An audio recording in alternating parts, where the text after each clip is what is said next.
Hey there, everyone. Good to see ya. Thought I'd make a video here on Dog Bites while I was working diligently on a new video. This one is going to take a while to finish. It's very long, very in-depth, so bear with the wait. There will be quite a payoff once I'm finished with it.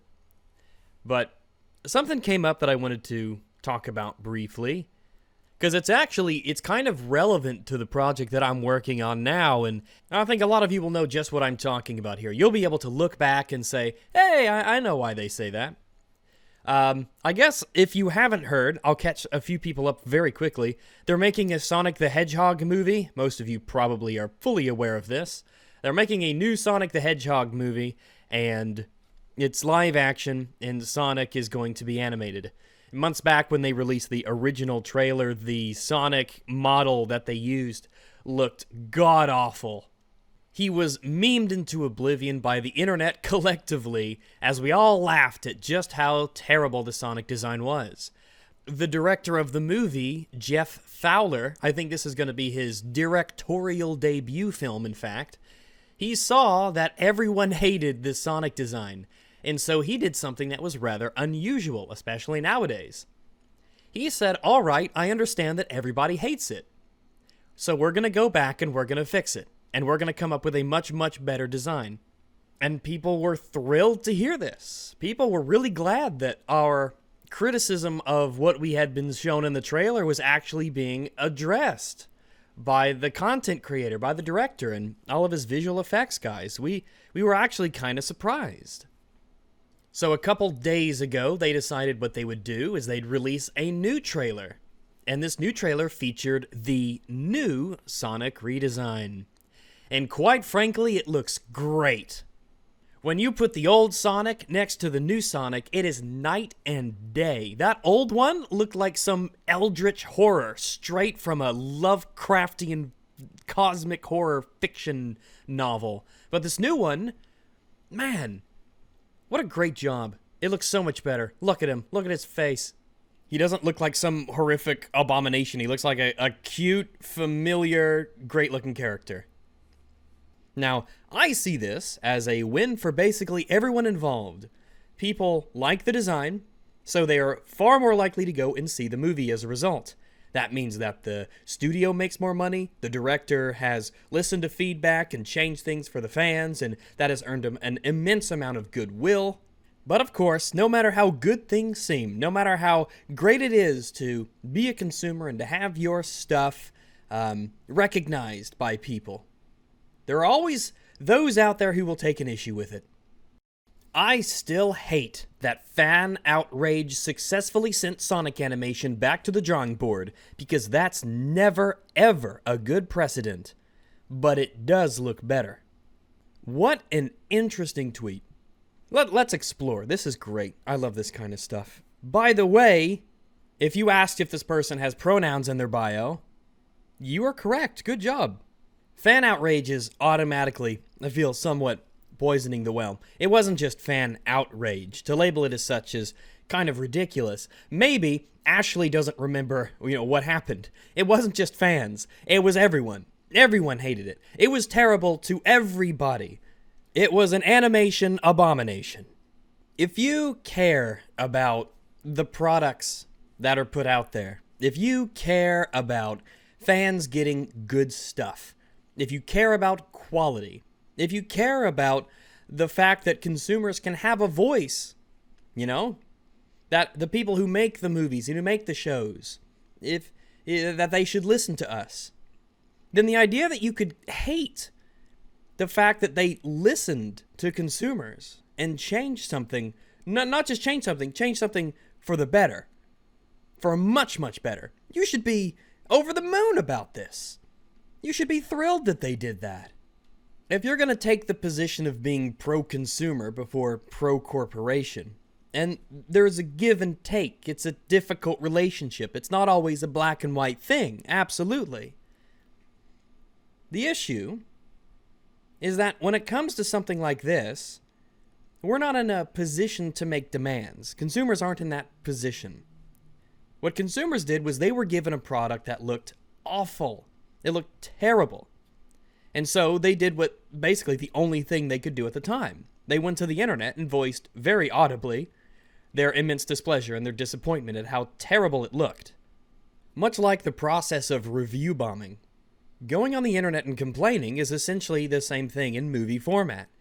Because it's not like we can not buy tickets compared to buying tickets yet. It's not out. The film's not out yet, right? We're not out there buying tickets and going to see it.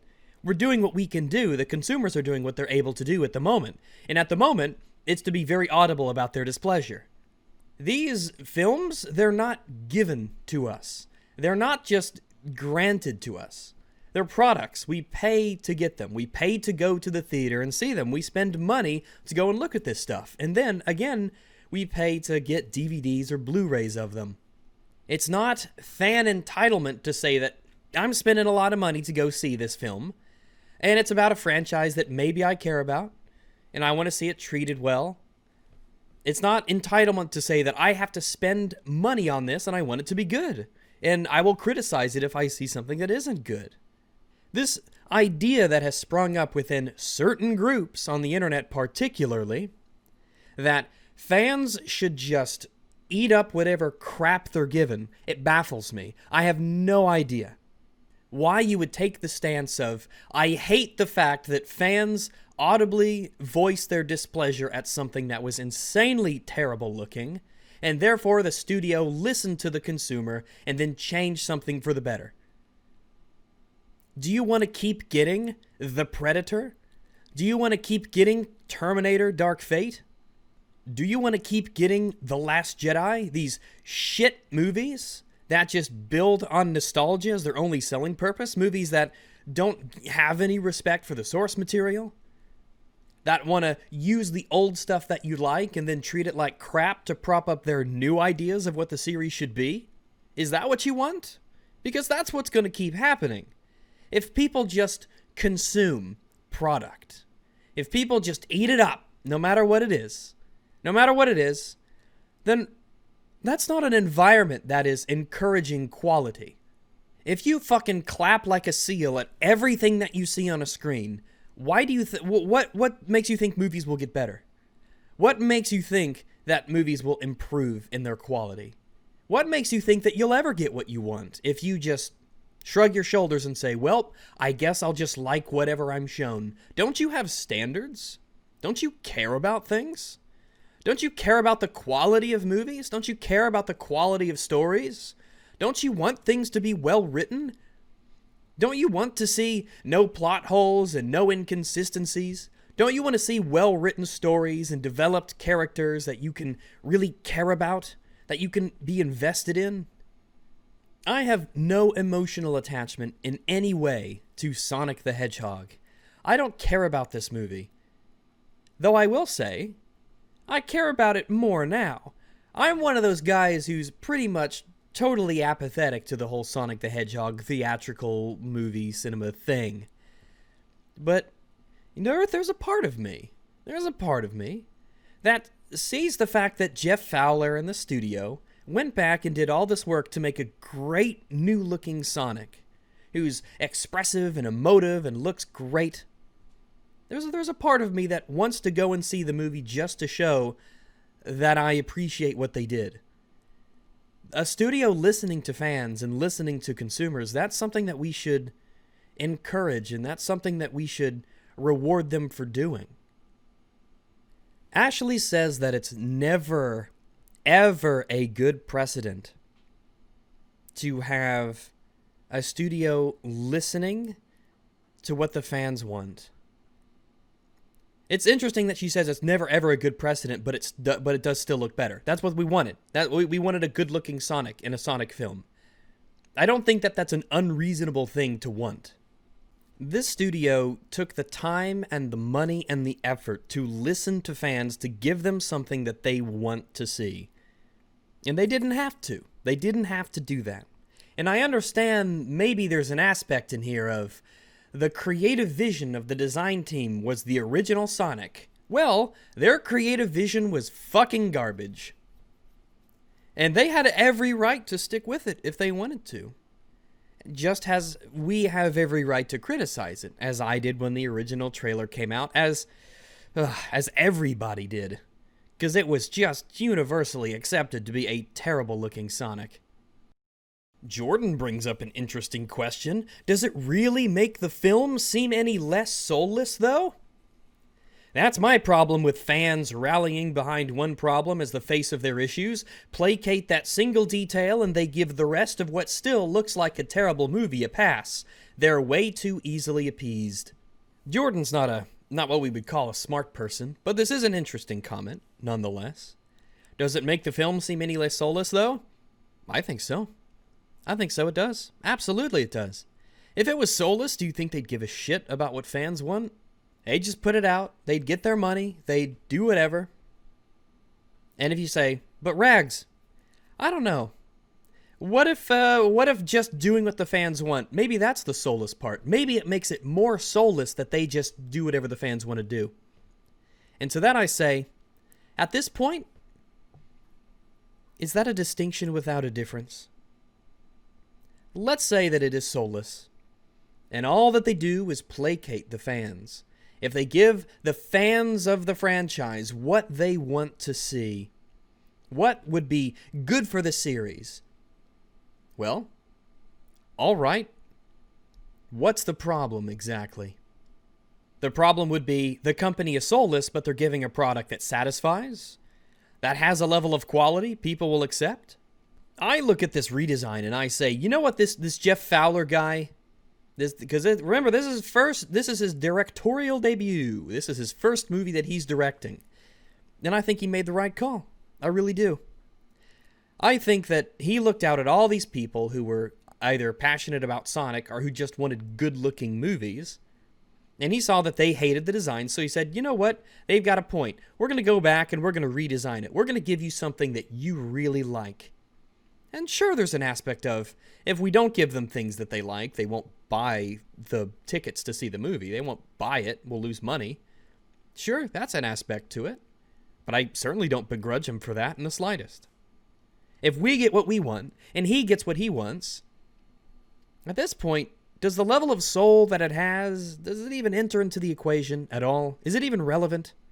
We don't know if the movie's going to be good or bad or not. The problem that people had was the obvious, in-your-face, terrible aesthetic that Sonic had. That was the most obvious problem. So yeah, that was the problem that people instantly pointed to, because at its face, it was just overshadowing everything else. And they changed that. Will there be problems with the movie? Oh, I'm sure. I'm sure. At least I'm convinced of it. I don't think it's going to be a great movie. I don't think it's going to be a bad movie. I think it'll be fine, probably. Like a lot of movies are. It'll be fine. And I would much rather have a fine Sonic movie with a good-looking Sonic than a fine Sonic movie with a terrible-looking Sonic. Wouldn't you? That is improvement, after all. And Ashley says, it's an animated movie for kids based on a video game about a hedgehog. How much soul were you expecting? This is just like people who say, Star Wars, that's just a movie about space wizards meant for children. Let's try to take something and reduce it to its most simple, basest, uncharitable description. And then, using that simple, base, uncharitable description, we can then write away any chance there could be any care or soul or concern about the quality of it. It's really simple. We see this with Star Wars all the time. Whenever a critic of a Star Wars film would say, this doesn't make any sense in the story. This is a contradiction with a previous scene. This completely goes against all the lore that we've been given so far about Star Wars.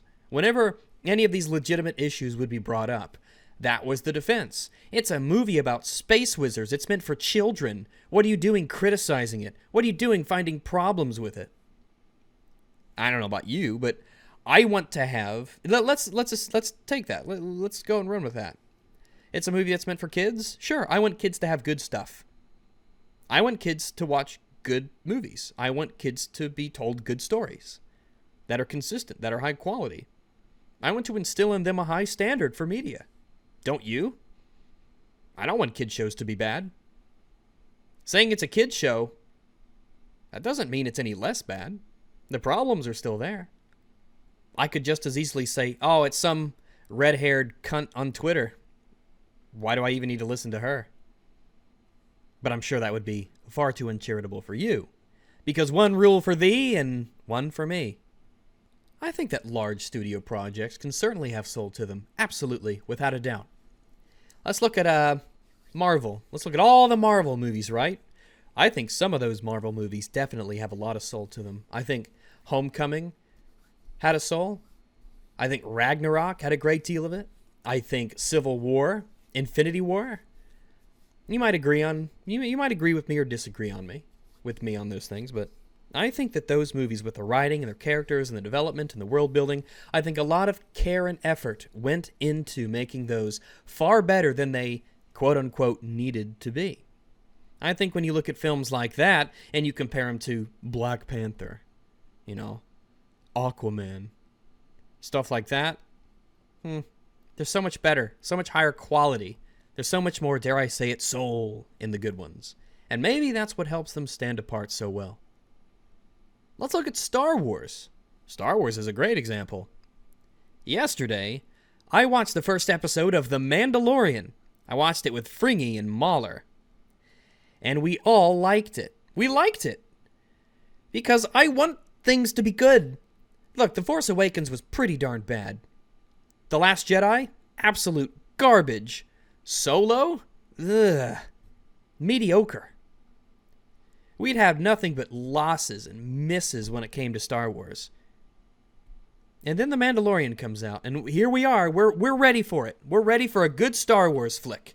We're ready for a good Star Wars show, and we want it to be good. We want to see things that we like. We watched The Mandalorian, and we were really kind of... I'm totally on board so far. Obviously, this video is a snapshot in time. I've only seen the first episode. Maybe it will get terrible. Maybe it will get better. Maybe it will continue its trend. But that show, it really did seem like it had a lot of soul into it. There was a lot of great details. There was more world building in that one episode of Mandalorian than in The Force Awakens, in the Last Jedi, and in the Solo movie combined. I felt like The Mandalorian was made by someone who gave a shit about Star Wars. The Force Awakens, The Last Jedi, they certainly weren't. We consumers, we generally want things to be good, right? We want to be able to go to the theater and see things that are good, that are high quality, well written, good characters, consistent with lore, respectful of the franchise. That's what we want. We want to see movies that look like the people who make those movies, who have the rights to the franchises that we love, actually care like we do. It's a real unfortunate thing that the people who are the most passionate about Star Wars, who are the most passionate about Sonic, who are the most passionate about Predator and Terminator, the people who have the most investment in knowledge, those are the people who have absolutely no say on what goes into the official movies. Kind of unfortunate in a way. And going online and showing fan outrage, or however you want to phrase it, to color that well, whatever you need to. But that's all that they can really do. It's all that they can really do. Then when the movie comes out, they can go and buy a ticket or not. Maybe they can go online and they could make videos about how it's good or how it's bad, and they can try to do their best to amplify their voices. And I'm lucky to have a position where I can have my voice amplified. But not a lot of people have that. They'll make a meme. They'll make a tweet. And that's all that they can do, really. And I think that it's wonderful that all of those people who did whatever they could were able to wake up one day and see that a director of a massive multi-million-dollar movie listened to their concern. And I think that's the attitude and the atmosphere that we should be fostering. It certainly shouldn't be creating an environment for media where the consumer has no say, where we can't voice our concern without being slapped down and castigated and insulted by red-haired cunts on Twitter. I support the concept of fan empowerment. I want to see good movies, good stories, good characters. And calling it outrage when people voice their concern, I think that's really belittling to the problem. And it's not fostering a good environment. Certainly not one that will encourage quality in the future. Terminator's dead now. Don't expect to see another Terminator movie. Just ever. Just live the rest of your life pretending that the first and the second were the only ones that exist. That's what I do. And the reason that's the case isn't because of entitlement, fan entitlement, all that. It's not because of whiny man-baby incels on the internet or whatever the insult of the week is on Twitter, whatever it is. It's because we didn't encourage movie studios to give a shit.